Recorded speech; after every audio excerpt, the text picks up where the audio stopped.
G'day, I'm Kate Grarock. How are you? I am on beautiful Dewar country in the heart of Western Australia, and this is my episode 8 recap for Alone Australia. I'm just sitting here, the sun's just come up over the horizon in this beautiful country. So it starts with me this episode, and I go for a swim, and it was one of those things that I just wanted to do while I was there. I kind of had imagined my experience of swimming every night, and although it would be cold, it'll be invigorating and give me endorphins. But once I saw the land and realised how muddy and how many sticks and twigs and how, gross the water was, I wasn't super inspired to swim every day, but definitely wanted to get one swim in before I left. I think it starts in about day 21, and I talk about every day being hard, and this is something I think that didn't show a lot throughout my experience, and I guess I worked really hard to work through hard feelings, and I guess that's why it didn't come out so clearly. And some people have been surprised that I did leave on day 22 because I seemed so happy, and I guess maybe that's testament to this work that I did do while I was out there. And so I did a lot of work with thoughts and feelings and understanding ones that were real and understanding ones that weren't entirely real. So sometimes I think with the low calories that we were getting out there, I know for me, my brain was screaming at me some days. It was like, you're not safe, you need to leave. And it was like pinging around, looking for reasons to go home. And that was pretty hard to have in your brain all the time when you're trying to go fishing. It's like, you're not safe, go home. And I had to sit there and be, hang on, catch that thought and say to myself, is that an accurate thought? And I could actually work through it and say, well, no, I've got food, not heaps. I've got food, I've got shelter, I'm warm and I'm dry, I am safe. And that was amazing when I could do that. I could silence that sort of alarm bell that was ringing in my head. And some days was easier than others, but some days it was really hard to silence that. And then the other thing I tried to do while I was out there is to sit with my emotions. I think in the modern day world, sometimes I'm really good at pushing those feelings away and being like, no, I'm fine, everything's fine. But out there, I knew I couldn't push them away. I didn't have all of my support network, so I needed to kind of sit with them and embrace them, but also know that they were going to pass. And that was something really powerful that I learned out there to do, that I now do in my normal life. Well, sometimes I do it well, sometimes I don't do it so well. But it was definitely to if I'm feeling overwhelmed or if I'm feeling stressed or really sad, that it's okay to feel those feelings and to actually take a moment to acknowledge, I'm feeling really sad today, and maybe try and work out why that is, but also know that feeling will come, and it's like a wave. It will come and it will go, and you need to sort of embrace it. Otherwise, I love the analogy of, like, if you try and ignore its wave, it's just going to pummel you and it's going to roll you over in the surf. And I really struggled also with what I call flat surfaces. There was nowhere for me to really sit besides the only flat place was in my bed or around the fireplace. And the rest of my land was pretty slopey and very muddy. And I remember just thinking, I wish I could just sit on the riverbank comfortably. But even the trees, they're like sort of on a lean and they're rotten and slimy, and you'd sort of slide down them slowly. It shows me they're toying with the whole concept of walking away from $250,000, and it was cool. I just came to the realization, and it was never my motivation, the money, but I was just like, I'm happy to walk away now. The experience had given me so much understanding of how rich I am in terms of my family and my life, and that I have everything I need. I do not need $250,000. I mean, as I said, I think on the show, like, who wouldn't love $250,000 if it was given to them? I'm sure I could find a very good way to spend it. But, that simple period of time away from your friends and family and community, it really does make you feel like the richest person in the world, with the appreciation for them. That was another huge thing. I wanted to leave with no regrets, and I was so ready to leave at that point. My eyes were fully open, and I was just looking forward to all these amazing things that I wanted to do in my life and be with my people and get married to Elsie. And we still haven't managed to get that happening, but hopefully one day we'll get there and organise ourselves.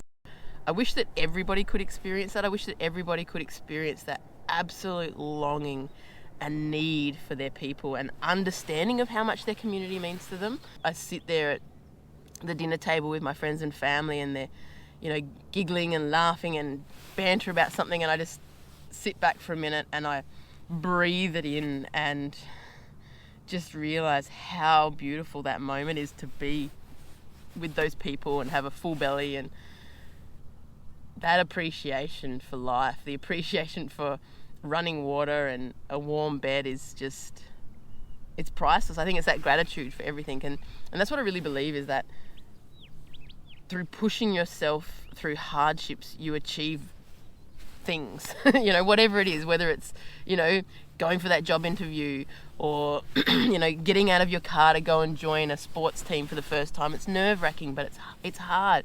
And there's all these feelings and emotions saying, no, that's not safe, it's not good, it's scary, just stay in the car, don't get out of the car. But I think that's when you do push through those hard emotions and hard feelings, that's when you make big achievements. Then it flicks to day 22, and this is my day of exit, and it was strange watching that and knowing, we're getting close to my tap out day, and it was a little bit of scariness involved in that in itself, because I've had so much beautiful support and love from the broader community of people watching this, especially like young people watching it, say 10-year-olds, 8-year-olds, and their parents sharing stories about how much it's meant to them, and then almost knowing in myself, I'm going to let this whole suite of,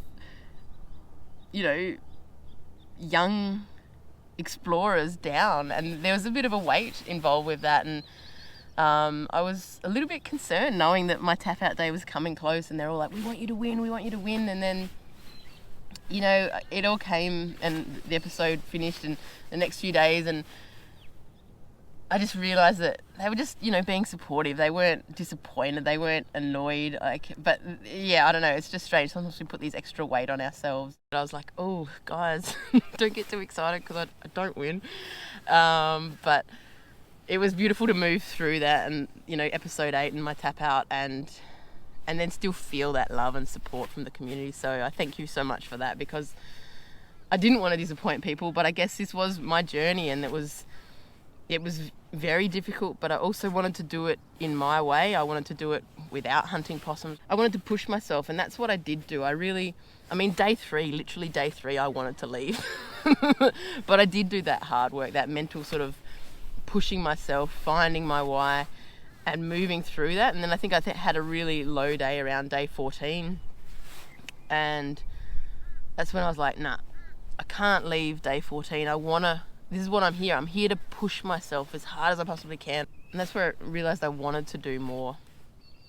And so I kept struggling. And I think it is through those struggles that you have the most you gain. And I think that's where I start to, ponder those deeper things, my why, my purpose. I talk about my mum a lot when I was out there. So much I talked about her, and she's a huge inspiration to me.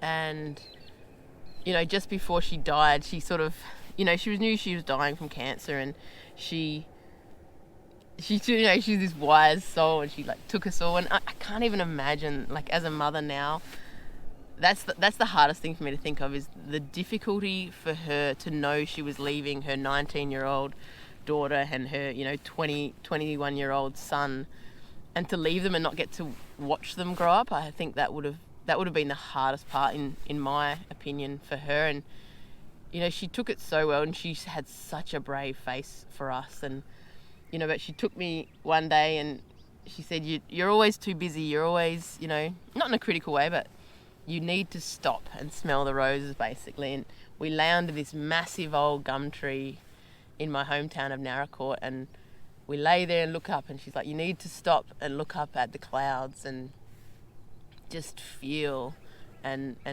stop doing and thinking.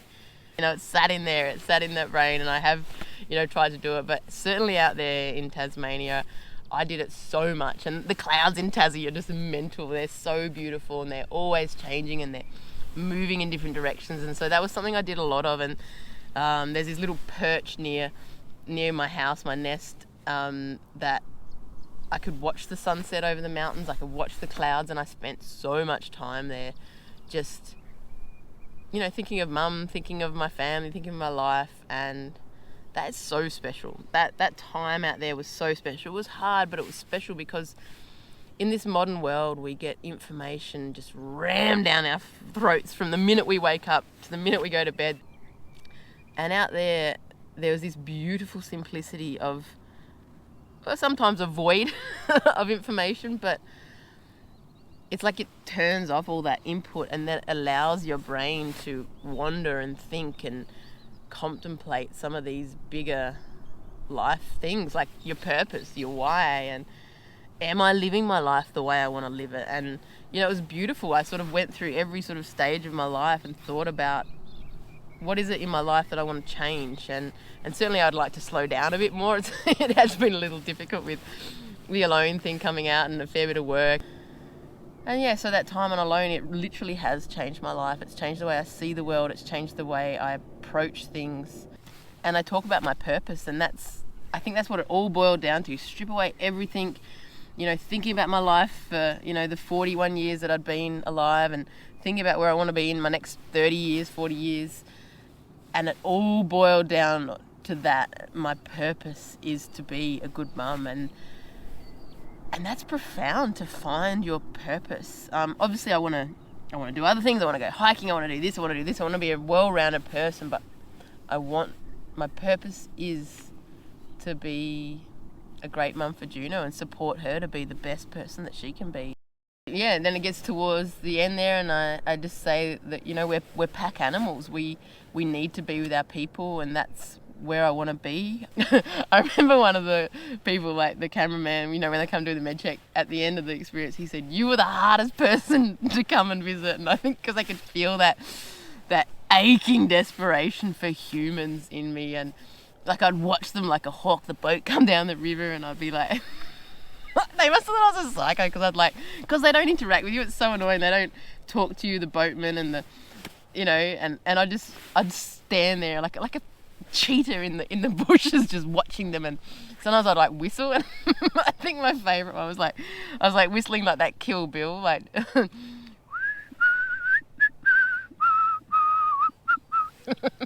they must just thought, oh, this chick's gone mad.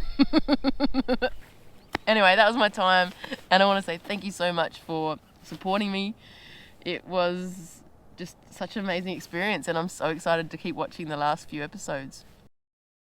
Yeah, so day 21 we go to Mike, and he is pretty stressed about his calorie intake because he hasn't really eaten much.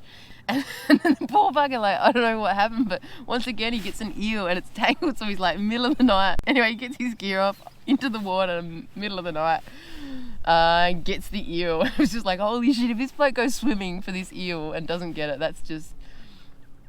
Anyway, he gets it, eats it. He has the same experience as me, he's boiled it, trying to retain all the fat. He catches another eel, and so he sets up the smoker, and geez, that looked pretty good, didn't it? So good on Mike for showing us how to smoke up an eel. Then we see Gina, and she's peeling back the moss at her side, and she has this lovely sort of carpet of flat moss at her side, and she's peeling it all back, and she's finding worms, and they are just the gold. And there's this beautiful scene where she's like, well, the birds eat the worms, the fish eat the worms, and then she's like, I'm gonna eat the worms. And so she puts them on a little lid of her fry pan and fries them up, and we're all sort of like, ooh. And then she, the beautiful statement of they taste like bacon, and everyone's like, I can get on board with that. So she's into the worms, and that's pretty exciting. And then she's also into the fishing too. With her catching all those fish, she realises, I can live here now. And food was, I guess, the last little part of that puzzle, and she's got it, and she's doing so well. And then we see Gina catch a fish, and it's a boy fish, and she gobbles up that sperm, and it's quite a funny little scene there. And she says something that the land is looking after her, but she does lack her village. Then we flick to Michael, and he's making a wallaby net. It looks like a pretty great net.